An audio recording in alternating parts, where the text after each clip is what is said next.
Selamat siang, jadi di video kali ini saya akan membawakan materi ke-12 tentang penalaran. Langsung ke materi. Penalaran adalah proses berpikir yang bertolak dari pengamatan indera, pengamatan empirik yang menghasilkan sejumlah konsep dan pengertian. Dalam proses berpikir itu, seseorang menghubung-hubungkan data atau fakta hingga sampai pada suatu simpulan. Dalam penulisan paragraf ada dua pola penalaran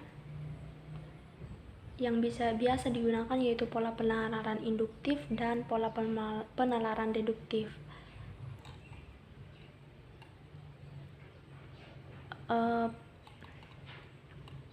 Pola penalaran induktif itu sendiri merupakan suatu proses penalaran yang menarik simpulan berupa prinsip atau sikap yang berlaku umum berdasarkan fakta, asumsi, atau andaian yang bersifat khusus, yang berpangkal pada empiris untuk menyusun suatu penjelasan, teori, atau kaidah yang berlaku umum.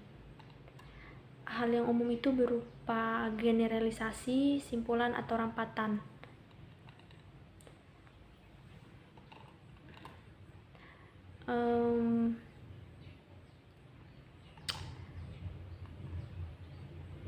Bagian dari penalaran induktif yang pertama yaitu penalaran induktif analogi, merupakan proses penyimpulan berdasarkan kesamaan data atau fakta sebagai proses membandingkan dua hal yang berlainan berdasarkan kesamaannya. Yang kedua, penalaran induktif generalisasi merupakan proses penalaran yang bertolak dari jumlah gejala atau peristiwa yang serupa untuk menarik simpulan mengenai semua atau sebagian dari gejala atau peristiwa itu. Generalisasi dibedakan menjadi generalisasi sempurna atau tidak sempurna. Yang generalisasi sempurna merupakan seluruh fenomena yang menjadi dasar penyimpulan itu diselidiki sehingga memberikan simpulan yang kuat. Sementara generalisasi tidak sempurna merupakan generalisasi berdasarkan sebagian fenomena untuk mendapatkan simpulan yang berlaku bagi fenomena sejenis yang belum diselidiki. Yang ketiga yaitu penalaran induktif sebab akibat. Hubungan kausal merupakan bentuk penalaran yang diperoleh dari gejala-gejala yang saling berhubungan. Penalaran induktif melalui hubungan sebab akibat adalah penalaran yang bertolak dari hukum kausalitas bahwa semua peristiwa di dunia ini terjadi dalam rangkaian sebab akibat.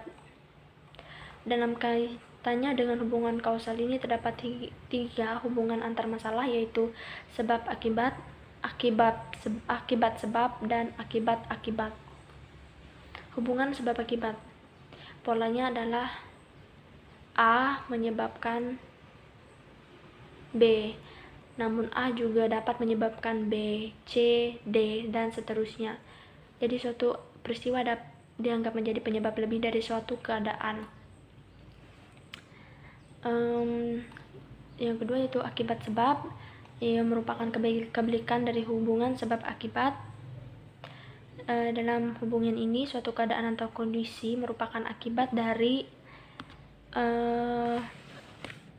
serangkaian atau berbagai peristiwa.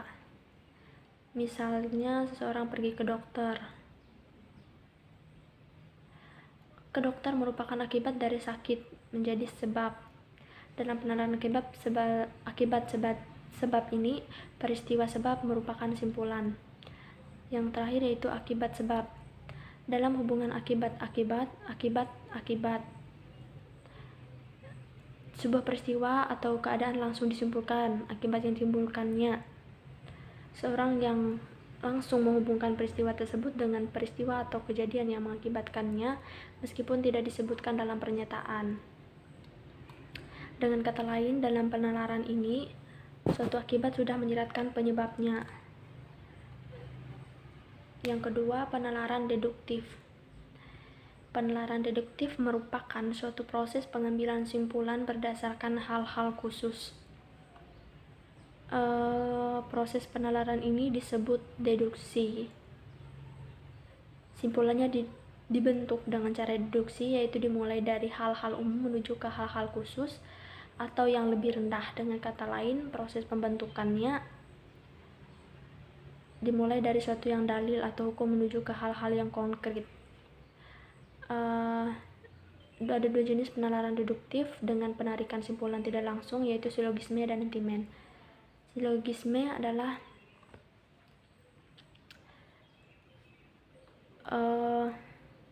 digolongkan sebagai penyimpulan deduktif tidak langsung. Dalam silogisme, penyimpulan pengetahuan yang baru diambil secara sistematis dari dua permasalahan yang dihubungkan dengan cara tertentu. Disebut juga dengan cara menarik simpulan dari premis-premis umum dan khusus. Silogisme adalah rangkaian 3 pendapat yang terdiri atas 2 pendapat dan 1 simpulan. 3 pendapat dalam silogisme tersebut adalah premis mayor, premis minor, dan simpulan. Yang selanjutnya yaitu entimen. Entimen adalah penalaran deduksi secara langsung yang premisnya dihilangkan atau tidak diucapkan karena sudah sama-sama diketahui. Dengan kata lain, entimen merupakan suatu proses penalaran yang dengan menghilangkan bagian silogisme yang dianggap telah dipahami. Di dalam paragraf, bentuk penalaran deduktif selalu diawali oleh pernyataan umum yang merupakan kalimat topiknya. Kalimat topik itu kemudian diikuti oleh kalimat-kalimat penjelas yang berupa data atau fakta dalam bentuk ciri-ciri, gejala-gejala, atau fenomena khusus. Sekian presentasi dari saya. Terima kasih.